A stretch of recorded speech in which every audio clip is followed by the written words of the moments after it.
This is Paul from SET English. Today, what I want to talk about is 3 phrases for OET speaking which will make you stand out from the crowd. They're not difficult phrases, they don't have lots of complex grammar, but they are 3 phrases that will make you seem a much better speaker and get you some points that people often don't get. Okay, so before we get started, what I'd like for you to do is I'd like for you to just look below and see the like and subscribe button. And if you want a nice useful document with good language in it, with some good advice after this class, all you have to do is click the link and you can get the PDF immediately. All right, okay, so let's get started. OET speaking is all about the patient. All right, that's what we need to remember. It's all about the patient, and we need to make it patient-centered.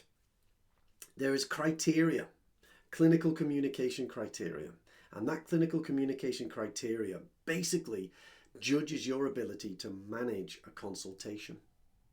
Now, there are some aspects of that criteria that people just don't do properly, okay?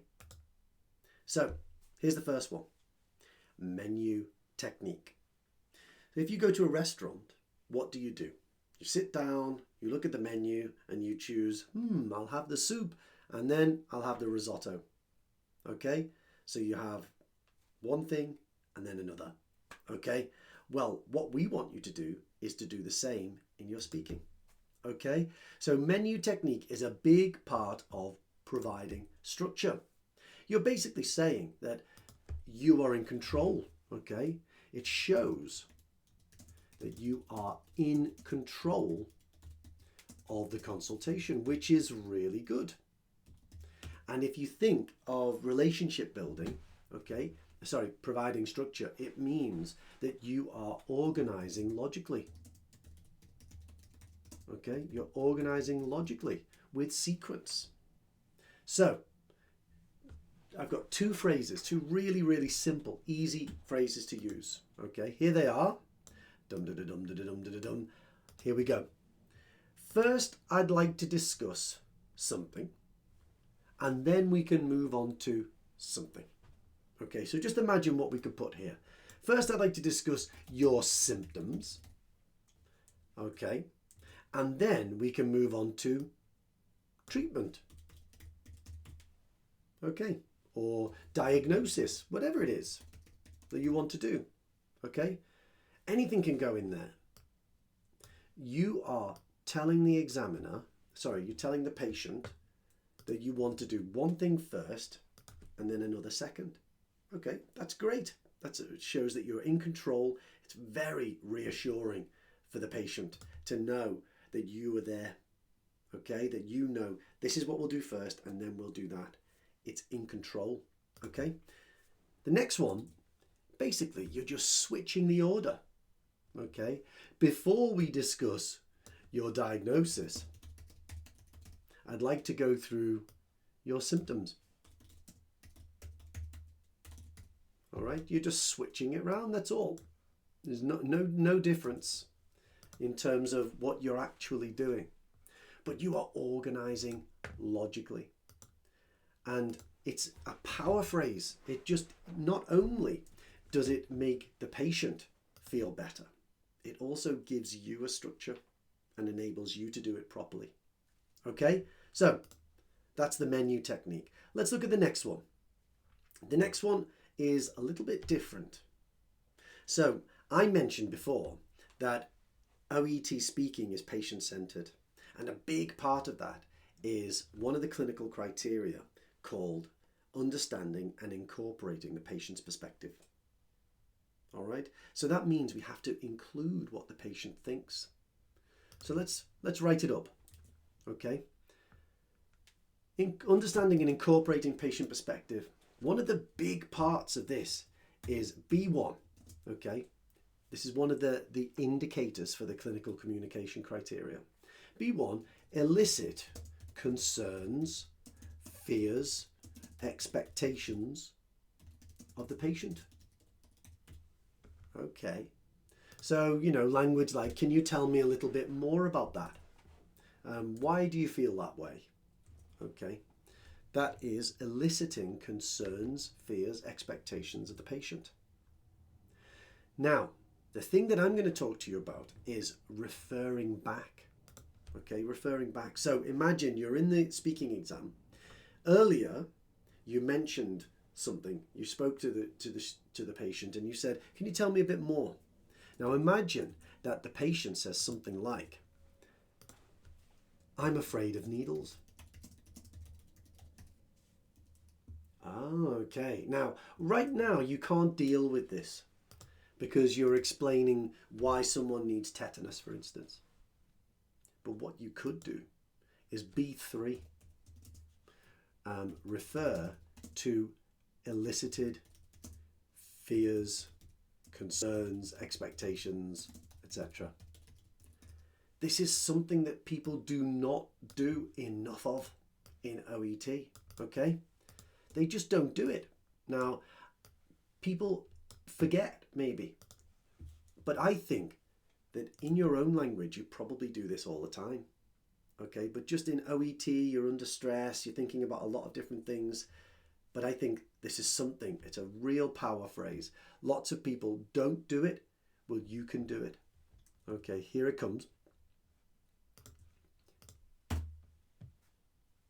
Earlier, you mentioned that. It's a really simple phrase to use. All right? So just imagine. Earlier, you mentioned that you are afraid of needles. This is where you can be reassuring. What you could say is, it's okay for you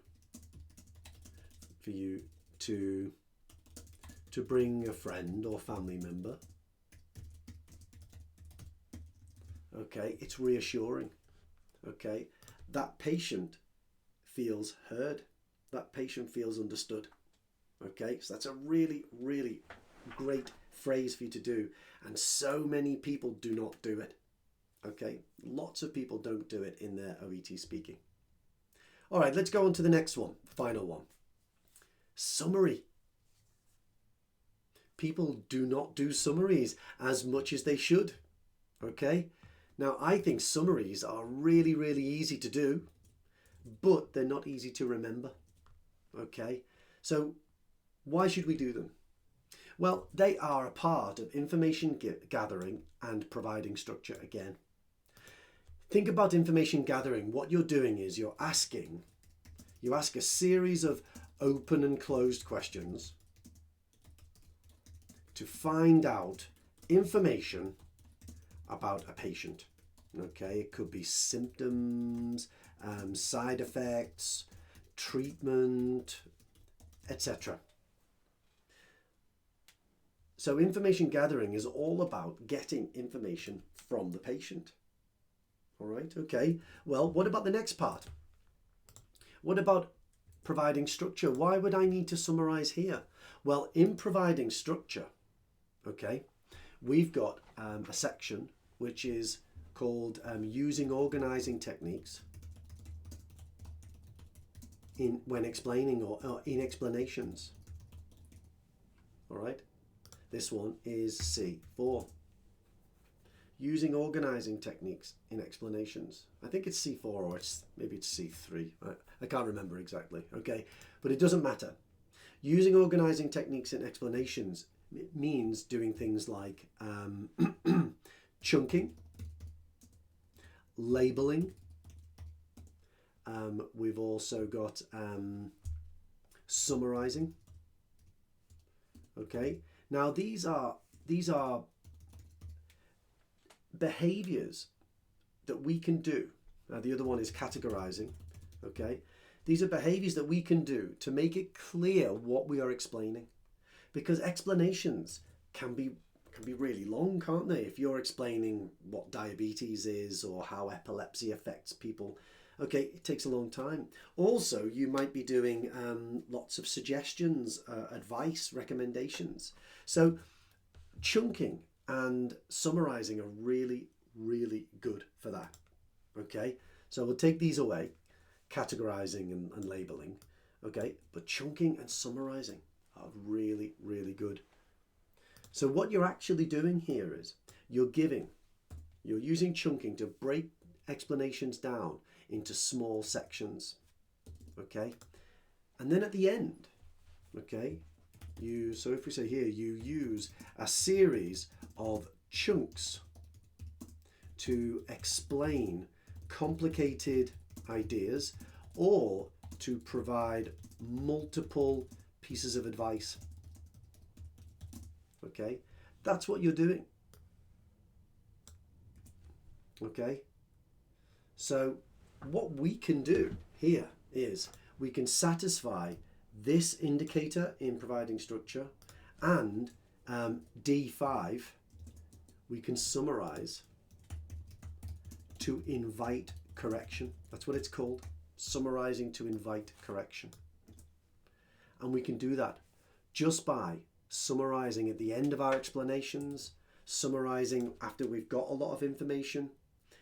What we can do is use this phrase. And I said at the beginning, these phrases are not complex, they're not difficult. Here it is. Just to summarize, just to recap. All right? The reason why these are power phrases is because people often neglect it. People don't do it. Okay? It's not difficult to summarize. It's not difficult to refer back to an elicited concern. It's not difficult to do the menu technique. But people don't find opportunities to do them. People forget under the stress. So here's my advice, okay? Here's my advice. Learn the criteria. All the way through this video, I've been discussing providing structure, information gathering, etc. We'll learn how they work. Each one of the criteria has individual little behaviors that you can learn language for, or you can learn an approach for, okay? So get a technique for each of those different indicators for the criteria and practice them. If you practice the techniques, then you will do them naturally, subconsciously almost, when you do your speaking exam. And you know what? That will actually make you better at speaking in English and doing consultations with patients in real life. Okay? So practice your techniques, improve your fluency, become better at managing consultations. And also, watch television. Okay? Watch TV programs like GPs Behind Closed Doors, or 24 Hours in A&E, or Surgeons at the Edge of Life. These are great. Okay? They're really, really useful. Now, if you found this useful, this video, please like and subscribe. You can find out more about us on our channel or come and visit us on our website. And if you want this study document that we've created today with lots of useful information on it, then all you have to do is click the link below and you can get the PDF to your email. Okay, all right. We'll see you soon. Take care. Bye-bye.